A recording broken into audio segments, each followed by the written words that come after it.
Alors déjà, je crois que je me suis toujours tenue finalement à la kitchen music qui fait que je suis libre dans mes choix et qui ne m'enferme pas dans un style précis.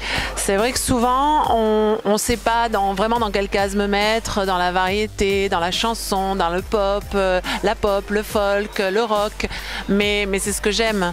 J'aime voyager à travers différents styles et ça, je me suis toujours tenue à ça.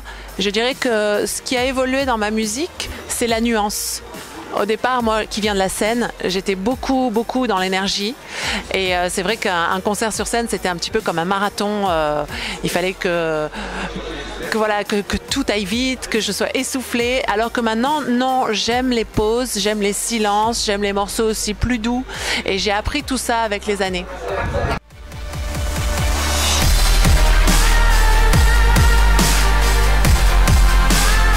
Je l'ai appris d'ailleurs moi-même en allant voir des concerts, en observant beaucoup. Je crois que finalement, quand on va voir un concert avec des nuances, moi c'est ce que j'aime. Je me souviens d'être allée voir les White Strap en concert. Il y avait tout le temps cette énergie de solo guitare et à un moment donné, ils ont fait une balade.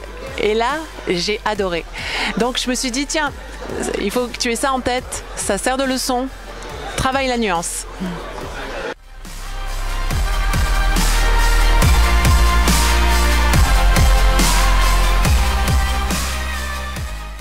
Oui, c'est des rencontres, comme vous dites, en tout genre, avec une ville, par exemple, avec un pays comme le Vietnam. Je parle d'Hanoï, c'est la première chanson en fait que j'ai écrite sur cet album, puisque nous avons voyagé là-bas sur la précédente tournée. On a fini la tournée au Vietnam, mais il s'est passé énormément de choses. Rien ne s'est passé comme prévu. Leur héros national est mort. Tout le Vietnam était en deuil et nous n'avons pas pu jouer dans ce fameux stade avec des groupes vietnamiens. Donc je suis restée beaucoup plus longtemps finalement à Hanoï que prévu, à attendre, à ne pas savoir ce qu'il allait se passer.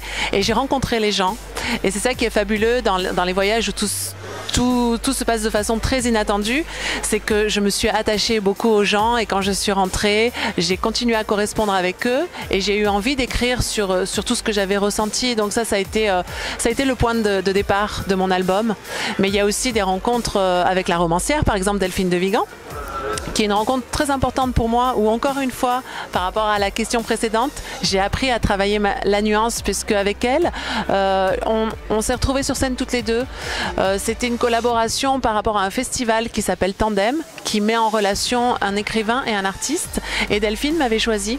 Et donc c'était une espèce de lecture musicale qu'on a travaillé à travers. Elle avait écrit 6 romans à l'époque et moi 6 albums.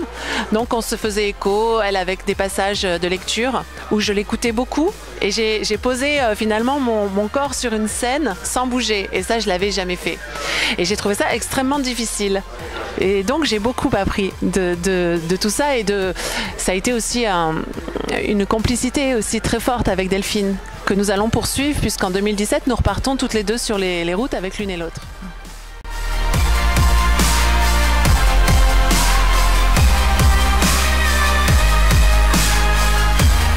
Depuis toujours, je suis très sensible à l'art féminin, que ce soit en peinture, que ce soit en musique. Les chanteuses m'ont toujours beaucoup plus parlé que les chanteurs. Certainement parce que je m'identifie quelque part. Et c'est vrai que là, vous pensez par exemple à Maria Yudina, une artiste soviétique, une virtuose du piano, que j'ai découverte d'ailleurs sur le tard. Mais quand je me suis penchée sur son histoire, j'ai trouvé qu'elle avait une histoire incroyable puisque elle vivait sous le régime de Staline et c'était une opposante et une résistante au régime. Et à la fois, c'était la pianiste favorite de Staline. J'ai trouvé cette situation assez complexe plutôt et vraiment très complexe. Ça m'a fait poser beaucoup de questions et j'ai été très admirative du courage de cette femme puisqu'elle ne s'est jamais privée de dire à Staline tout ce qu'elle pensait, de tout le mal qu'il faisait au peuple russe et elle a toujours finalement à sa manière, elle a trouvé cette façon de résister avec son piano, avec ses mots et je trouve ça exceptionnel donc j'ai voulu lui rendre hommage. En fait pour moi c'était aussi une façon d'aborder un thème que je n'avais jamais abordé qui est le thème de la résistance qui n'est pas facile à aborder en chanson.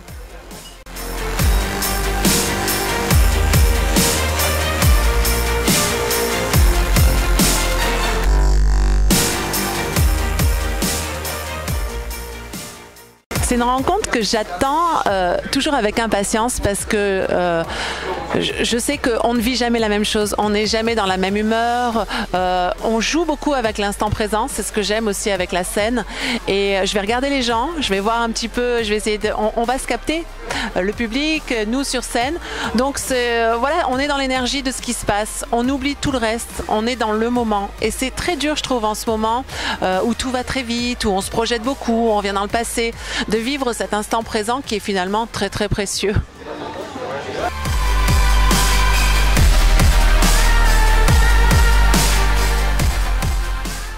Avec mon partenaire Nicolas Lee qui chante avec moi, oui. Alors Nicolas, j'adorais son groupe Applause, un groupe belge dans lequel il était justement il était le chanteur. Malheureusement, ils se sont séparés. Mais quand j'ai voulu faire ce duo franco-anglais, j'ai tout de suite pensé à lui et à sa voix. Et il a répondu très très vite, puisque au départ on s'était contacté par Facebook. Je lui avais dit que j'aimais beaucoup sa musique et il s'en était souvenu. Et donc tout s'est fait de façon très naturelle et très fluide. Il a écrit une adaptation en anglais. Et moi je lui réponds en français et c'est super de finalement parfois aussi Internet permet de belles rencontres.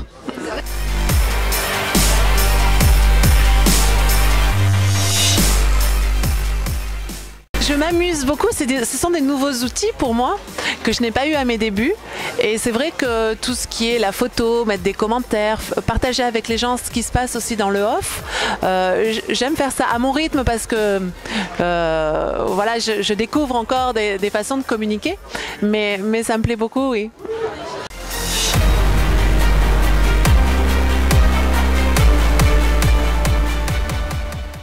Alors justement, tout à l'heure, on parlait de mon album qui parle de la rencontre. Là, je vous ai parlé des belles rencontres, mais parfois, ça ne se passe pas comme on le souhaiterait. On fantasme beaucoup aussi sur de nouvelles rencontres, sur des personnages qu'on croise et qu'on aimerait revoir, mais il n'y a pas forcément de réciprocité. Et c'est vraiment le thème de cette chanson. C'est être confronté à une certaine indifférence et le vivre pas bien du tout. Et ce qui provoque aussi, ça a provoqué d'autres chansons comme Ma colère. Voilà, c'est le côté un petit peu plus sombre de la rencontre, mais ça fait partie de la vie et voilà, moi j'en écris des chansons.